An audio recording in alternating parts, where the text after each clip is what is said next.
Hi all எல்லாரும் எப்படி இருக்கீங்க? இன்னைக்கு நம்ம ஒரு ஈசாப் ஸ்டோரி தான் பார்க்க போகிறோம்.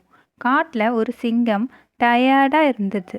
அப்போ அந்த பக்கமாக போன ஒரு குறும்புக்கார எலி சிங்கத்தை வம்பிழுக்கிறதுக்காக சிங்கத்து மேலே ஏறி குதிச்சு குதிச்சு விளையாண்டுச்சு. அப்போ சிங்கத்தோட தூக்கம் லேசாக கலையுது. ஏதோ ஊறுற மாதிரி இருக்கேன்னு தொட்டு பார்த்தா அந்த குறும்புக்கார சுண்டலியோட கால் மாட்டிக்குது. கோபமான சிங்கம் அந்த சுண்டலிக்கிட்ட, உனக்கு எவ்வளோ திமிர், காட்டரசனான என் மேலே ஏறி விளையாடுறியா, இப்பயே உன்னை கொல்ல போகிறேன் அப்படின்னு சொல்லுது. இதை எதையுமே எதிர்பார்க்காத அந்த எலி பயந்துக்கிட்டே, தெரியாமல் பண்ணிட்டேன் அரசே, என்னை மன்னிச்சிடுங்க அப்படின்னு கேட்குது.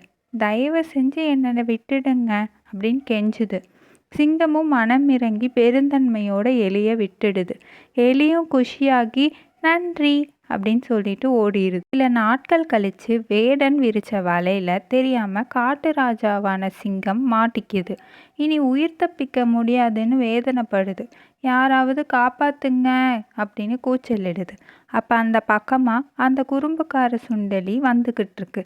சிங்கத்தை காப்பாற்ற சொல்றதை கேட்டதும் வேகமாக ஓடி வந்து சிங்கம் மாட்டியிருந்த வலையை கடிச்சு துப்பி காப்பாற்றிடுது.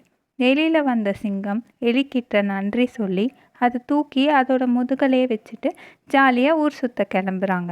நீதி: நல்லது நினைத்தால் நல்லது நடக்கும்.